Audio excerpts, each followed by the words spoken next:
Hi, this is Lydia Chen. Today I'm here at MassRobotics, where I will be speaking with Joyce. Thank you so much for joining me today. And would you like to introduce yourself and tell us about MassRobotics? My name is Joyce Sidopoulos. I'm the Chief of Operations here and one of the co-founders. MassRobotics is a shared workspace for robotic startups. So basically our mission is to help startups grow and scale, and we provide them the resources they need to do that. So robotics is a very capital-intensive industry, and you need, as you can see behind me, you need robotics platforms, you need software packages, you need places to build, so we have a machine shop, but you also need connections. So you need connections to venture capital, you need connections to talent, you need connections to potential partners and who will adopt your technology. So we run a lot of programming to kind of help to connect the startups as well. So how does MassRobotics first get started? So it came out of an industry need. There was a group of us who, were from industry and kind of tired of seeing technology start here and then go other places. So we were thinking, how do we keep the robotics industry here? And really, the industry comes from academia, right? People thinking of ideas and what they want to build. There was no place for them to go when they left the classroom or the university labs, right? People were working out of their basements or on their dining room table, but they need to have access to a machine shop. So there was no place for them to kind of come together and share equipment, right? Share the resources that are very expensive.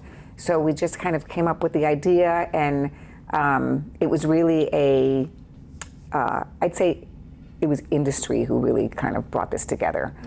There was a group from Mass Tech Leadership Council, which was an industry organization, and there was a subgroup of that were robotics companies. And they sat around and they said, we need a physical location for us to meet at. It's not like software where you can just build it and have a prototype running and sell it in 6 months. It takes a long time to build a robotic system and a solution. So we really needed a space like this. So who usually comes here? Can you talk about the startups and also other groups that use your services? So the startups that come here for actually around the world. The first year it was a lot of Massachusetts-focused people, but word got out pretty quickly because there really isn't another place like this in the world.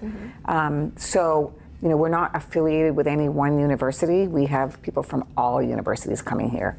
Our startups are from as far as Australia and Japan and Korea to the other way. We have a lot of European companies, Israeli companies. So those kind of companies, they want to expand to the United States, and this is a perfect landing pad for that, right? It gives them access to the ecosystem here, a mailing address, but a great place to be with other like-minded people. So people who are solving hard problems and all coming at it from different angles. And what's really nice is just having lunch with all the different startups, right? They said, hey, I see you're working on this. I have a way to help you make that a little bit better. So there's a lot of collaboration that happens too. Is there any other groups that come here? We get a lot of visitors. So people who are coming to Boston and want to learn about the innovation economy, they go to a few different places, but we get a lot of foreign governments. We have the Taiwan Economic Development Group is coming next week. We get a lot of defense-related visitors, a lot of big industries. So we have people that are in logistics and warehousing, and they come here because they want a first taste of what are some of the solutions that we can incorporate in our industry. We have car manufacturers, we have oil and gas companies come here, and they want to know what in the robotics space can help us with pipeline inspection, with maintenance. So there's so many solutions that robotics can provide, and people just find us because they want to learn more. You also have students here as well? This summer we have over 50 interns. Wow. For all of the startups. So we have currently about, I think, 105 startups in the space. And if all of them hire, 1 or 2 interns for the summer, that kind of elevates how many people are here. So we do a lot with those students. We do a couple of career fairs a year. We have one coming up on September 25th. And so we get the industry who are hiring tech talent and so robotics and AI type talent. They'll all be set up in the seaport, and then we usually have 800 to 1,000 job seekers. What are some of the biggest challenges that the robotics startup usually face? A couple of big challenges. One is robotics is really hard, and it's a very long road. So when you're building a hardware system, it's one thing to have something running in the lab, but when you go to test it outside, if it's something that runs outside, or just even not in the lab environment, if you're going into an airport or a hospital, right, you have people that you don't normally encounter. If you're going outside, you have all the elements of weather, dust, the sunlight on different sensors can make your sensors react differently. Connectivity, right? So the Wi-Fi isn't always great, so they need that.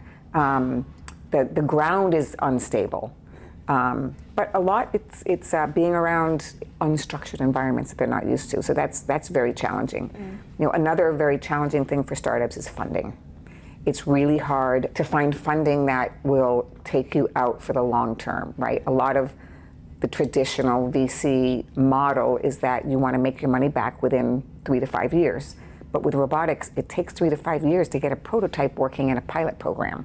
So really, we need funders to understand that it's a long time before you actually are getting revenue. So that's another, we don't have so much problem finding talent here because we are in a really resource-rich environment with all the universities, so that really helps our startups.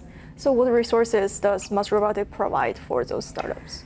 Yeah, so I know you did a little tour earlier, but if you can see behind me in the lab, all of those robot arms, the conveyor belt, the grippers, we have some AMRs, autonomous mobile robots. Those are all resources that the startups can use. We also get a lot of resources from our corporate sponsors. So corporate sponsors make motors and actuators and gears and cameras and vision systems, and then development platforms. So like the software chips and that type of stuff. So the startups have access to all of that. So that's a lot of hardware resources that are not available if you're in just a regular WeWork or a shared workspace, right? But we also have the machine shop. So we have a CNC machine, a water jet, laser cutter, lots of 3D printers. So a lot of those hardware resources to help you build. When startup trying to find fundings or resources, how does MassRobotics help them to find those? Yeah, so we run a lot of programs. One of the programs is our demo day. So we invite the investor community in here, and we have an open house kind of style. So the startups will all have a table, and they'll be able to showcase what they're building, and the investors kind of walk through, and they can stop at the ones that they're interested in. So it's great for the investors. They get to come to one place and meet a lot of startups. And the startups can, basically show off their developments and their inventions, and the investors come. We typically get a very good showing of investors because they know when they come here, they're going to see quality startups, at a good stage for their investment. So that's one way with the investors. And then we also help them meet potential partners. So a lot of our sponsors are potential partners for the startups. So anyone using a robot arm, right? We work with Mitsubishi, we work with Universal. So they have access to their engineers so they can help them. We work with a lot of kind of manufacturers that could take what our startups are doing and pilot their innovations. So we kind of help them do that. And we do that through a couple of events that we run that we call our signature series. And usually we run an event around manufacturing, around logistics, around construction, or we do a healthcare week where we bring in investors in the healthcare space. We bring in hospitals and rehab centers that can use technology that our startups are developing. So we try to we do some very focused programming to bring end users in with the technology developers. So when people think about robotics, some people will think about humanoid robotics, and maybe they're thinking about machine will replacing human. So what do you think about that? So we get that question quite a bit. I look at robotics as something that is augmenting a human. No one's going to take away the human touch and the human way of thinking and the human empathy. But if you think about in a hospital, when the nurse has to move patients, it takes 2 nurses to move a patient. If we could have something that could easily move a patient that was robotic, it's helping the nurse. It's helping the nurse not have back problems and letting her spend more time with the patient. If you have something that's going to get the drugs that the patient needs or the towels or water, right? Rather than a nurse having to go get that, now you're sending a robot to do it, and the nurse can spend more time with the patient. So that's just one example. But another is I always see window washers, especially here in Boston. They're hanging from the ropes, right? Think about the safety of that, right? They're harnessed it in, and they're hanging. If there was a window washer robot, it would still need people to be there to deploy it. Yeah. It would be a lot safer for the person. Right. Plus, someone has to build it, someone has to manufacture it, someone has to maintain it, someone has to sell it, right? So now you have 6 people instead of 2 people hanging on ropes, scrubbing, right? Yeah. So I look at robotics as a resource for humans to not have to do those dangerous jobs or those dull, repetitive jobs, right? Yeah. So I never look at it as replacing. I think what's happening is the whole education system has to change so that people are educated to take on different jobs. Yeah. Another example of a robot in the field that's really helping people is we have a company called Luminous, and they use this giant robot that helps do solar panel installation. So solar panels are very heavy, and they get dropped off on a pallet in the field, and they're giant. And people have to lift these up and put them on these high rails. Well, Luminous has this special gripper system that can pick them up, put them on the rail, and then the people just have to connect them. It's really helping them install these solar farms much more quickly. And they're working in Australia right now because they're putting a ton of solar farms down there. So that's really helping with, again, back-breaking work, right? Yeah. That's just one of the examples of one of the startups in the space. So is there any industry already have robotics involved that has a major impact on? I'd say for sure manufacturing. If we want to keep competitive with other areas in the world, we have to go to robotics. You can't have a person doing this all day, right? You want a robot to do that. Another area is logistics and warehousing and fulfillment centers. When COVID came around, robotics exploded in that area because everything was mail order, right? Your groceries, everyone did groceries online. So there's a lot of robotic systems that were developed during that time that do grocery picking automation or that do fulfillment center automation.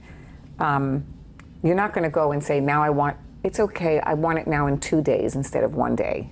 You want it faster. Yeah. Everyone wants it faster, and that's the kind of society we have. So that's something that robotics can help with. Yeah, help with efficiency. Right, for sure.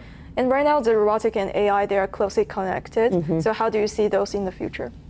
Well, if you think about even robotics and AI in the logistics and warehousing space, if you didn't have any AI, the robot would just go up and down the same aisle, it would pick what it needs, it would come back, right? But now you have a lot of robots in the area, so something has to orchestrate that, and that's AI, right? Yeah. Trying to find the shortest path without collision, without interference, so that's all orchestrated by AI. Same with manufacturing. If someone's doing the same thing over and over, you don't necessarily need AI, but if you want it to do different tasks, it's going to have to learn different tasks. So those are a couple of examples of how it's being used. Yeah. So for the next 5 to 10 years, what are the most exciting things that you want to see in the development of robotics? Yeah, I'd say we're seeing an upswing in healthcare robotics. So not necessarily the surgery, but in things like in a hospital. But assistive tech, that's what I love. So there's been a lot of developments on aids with your knees, your ankles. We actually have a Defy system, which is an ankle augmentation. Yeah. If you're an older person and you want to go on a long hike, you can put these special sneakers on that actually help with your lift. Yeah. They're looking at putting these at Disney. So a grandparent could wear these sneakers and walk around Disney with their grandchildren for a whole day, whereas before maybe they couldn't. So that's kind of an augmentation for as we age that can help us keep active. There's a couple of other mobility platforms that people are working on here. One is a wheelchair that helps you if you're not able to move from the waist down very well, but you don't want to have an assistant in your house. This is a wheelchair that could come to you and could help you get scooped up so you don't need someone to help lift you. So I'm more excited about how do we keep the aging population healthy and in their own homes as long as they can be. So I just came up with one more question. Yeah. About the robot massage. Oh, we know that company. They started here. Yeah. Oh, started here? Yeah. Wow. So, back in, it was about 2017 or 2018. It was called Escape. Yes. And Eric Littman was the founder, and he was here. And I have a picture of me laying on the table with the very first one that they were trying. Oh, wow. And they made their first end effectors here. So they 3D printed the piece that would roll on your back. Yeah. I haven't tried the system yet. You haven't tried it? But I've seen a ton of videos, and I've been to hotels where they are. Yeah. So you can lay face down, and you have a screen in front of you, and you can see like where the robot is. Have you tried it? Yeah, I tried it. Yeah. What do you think? What do you think? I think it's really nice. Yeah, about the two arms on my back. Could you tell it to stay in one area longer? Go deeper? Yeah. There's a screen in front of you, and then you can choose which area you want that to be like more stronger and how much the strength you want to be. Yeah. And also it has the music around you, like super chill. Oh, that's awesome. Yeah. So, did you do it here in Boston? Yes. So did you like the way it stayed in one spot for a while if you wanted, and it kind of moved down? Yeah. You weren't afraid? No. See, you're our perfect example, right? You're embracing technology. Think about if that was in every hotel, and you could just, as part of your stay, you get that for half an hour. Yeah. Wouldn't that be amazing? Yeah. In airports. Yeah, that would when be you're great. sitting on a plane for a long time, like this is a great example of robotics. Yeah. Those are robotic arms. You don't have to talk to anybody. Yeah. You don't have to like listen to somebody else. Yeah, when I tried it, I also think right now they have a lot of this around the country. So I think it's really good for who is not comfortable for other people to touch their body. That's me. Yeah. Yeah, so you can get a massage without having to worry about having another human touching you. Yeah. So I think it's pretty nice. Yeah, so see, that's a great example of a and actually, so they have a ton of people working on it, constantly upgrading the software and putting in new things to make it better, a better experience, right? Right. So there's a whole team behind that. Now there's a deployment team, there's a sales team, there's the tech team that's going to do repairs. Yeah. So how many people did they hire? So it's not taking jobs, it's jobs. Yeah, and they are also collaborate with Equinox. Right. Yeah. So the founder of that company is very into health and fitness. Yeah. And restorative health too. Yeah. So after a workout, what you should be doing, getting a massage, loosening up your muscles. Yeah. And I also see Tom Brady. He's the spokesman. Yeah. So another robot that did a lot of development here was a company called Tatum. And they make a robot hand that does American Sign Language. So it's meant for the deaf-blind community. Now, we don't see the deaf-blind community in our day-to-day life because they need an escort wherever they go. They can't hear or see. So during COVID, it was a big problem for them. Nobody, you didn't want to touch anybody during COVID, right? Yeah. The way that they communicate is with tactile signing. So they have someone's hand in their hand, and that person's doing sign language, and that's how they understand what's going on. So during COVID, they had a really hard time getting people that would go to their homes. So they really had no idea what was going on in the world. So Samantha Johnson, the CEO, came up with this idea of making a robot that did that. She's now making hundreds of these for the deaf-blind, and you can get news, you can listen to a book, get calls from friends, and they can just put their hand on the hand and they can listen to what the friend is saying. So these are all things that weren't possible without robots. So now that's something that robotics is bringing to this whole community out there.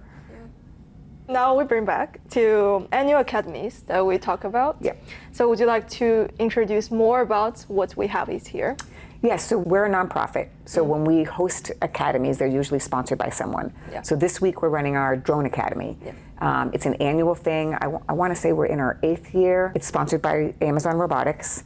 And each year we bring in 15 to 18 students, and they get to build a drone from scratch. Yeah. And they learn about lift, they learn about the rules about flying drones. And hopefully you'll get to go over there in a few minutes and see. This is the last day, so they're putting the final touches on. Yeah. Sometimes they fly, sometimes they don't. We'll see what happens this year. Yeah. So you'll get to see that.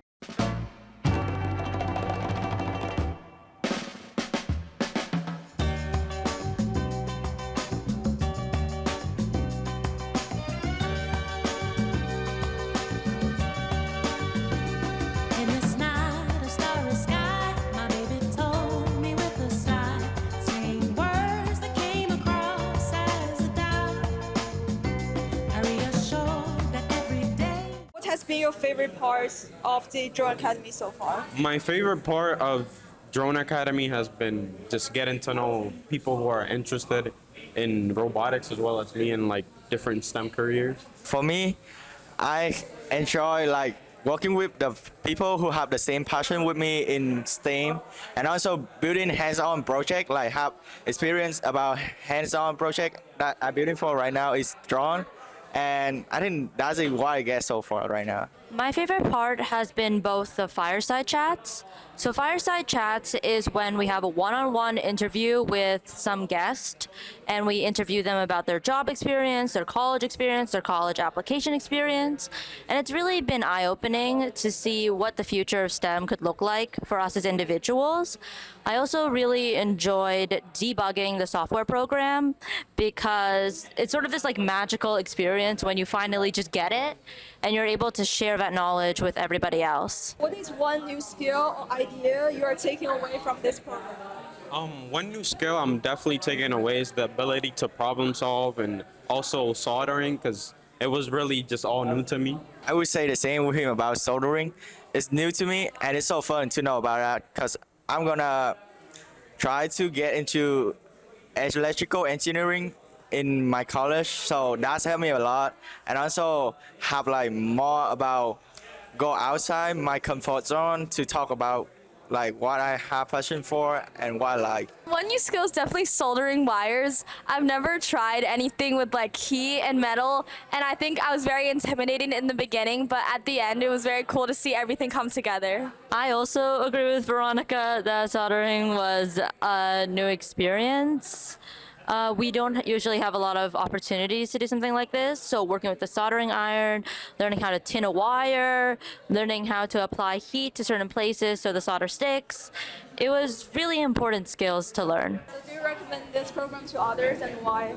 Oh, I would definitely recommend this program to anybody who's interested in STEM, because it gives you a real introduction of what the STEM field looks like, and like gives you even a hands-on project to put on your portfolio and even use that as a way to get into the industry and get to know a lot more things about engineering than you should. I think that's all of he said is good, but I will add more.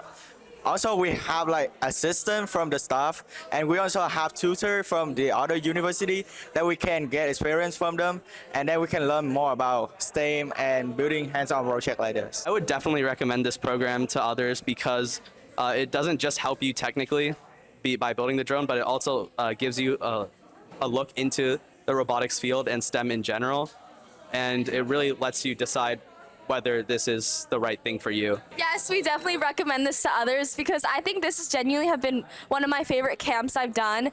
I think this community itself has been so encouraging and supportive that even just being here makes me feel really excited to come in at an earlier time every day. And then also getting to bring home this end product of a drone is really cool, and to get to show my parents that I actually built something like this. Yes, I do recommend this program. It's a really good experience, both for learning robotics, meeting new people. You have the ability with the fireside chats to meet people experienced in the industry and learn more about their past experiences with college and jobs and applications, as I mentioned before. Oh, and plus you get a free drone because you don't have to pay for the program. So it's like a $600 drone for free. We also do an academy for boys that is around building an autonomous little ground vehicle, and we can show you that when we go next door. They learn how to use a laser cutter, they learn soldering, they learn the electronics, they learn how to tie in sensors into their program so that it doesn't collide. So at the very end, we have a little competition, and they have to go around an obstacle course and kind of not collide or hit things. And that's usually over spring break. That was sponsored by Microsoft. We have a high school girls program that we run from January till about May, and it's every Saturday. And the girls learn everything from design, fabrication, programming, and then we bring in females every lunchtime, so they have a fireside chat and they can learn about careers and decisions and challenges, and then they do summer jobs. So one of the girls is actually helping with the Drone Academy, and then a few of them are interning at some of our startups here. That's really nice. Yeah. So how do you choose like the student? Are they applied through online? Everything is complimentary, free, because we get sponsors for them. And we look for students who might not have access to this type of thing. So we always go to Boston Public Schools first. Depending on how many applicants we have, we do a lot of interviews. They have to have a teacher recommendation because we want to make sure it's someone who's really interested and will stick with the program, especially for the longer programs. You know, we want to make sure there's some history of them following through. But generally, we're looking for people who just wouldn't normally have access but are excited about technology. Yeah, absolutely. So are there any upcoming events that you want the public to know about? Yes. So we have an annual robot block party. We're in our 9th year doing it, and it's hosted in the Seaport under big tents. We have a sidewalk robot parade that leads to it. It's like a big outdoor festival, everything robotic. So we have drones.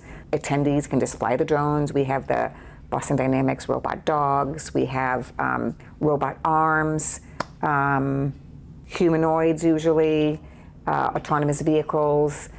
So everyone has, it's a lot of hands-on. Yeah. So it's everything from kids in strollers to high school to college. Yeah. A lot of colleges will have tables there, and they'll be able to show what they're doing their research on. So it's everything from kind of industry, that what's out there now, to a little bit futuristic on what academia is working on and researching. Then we also have a section with student teams.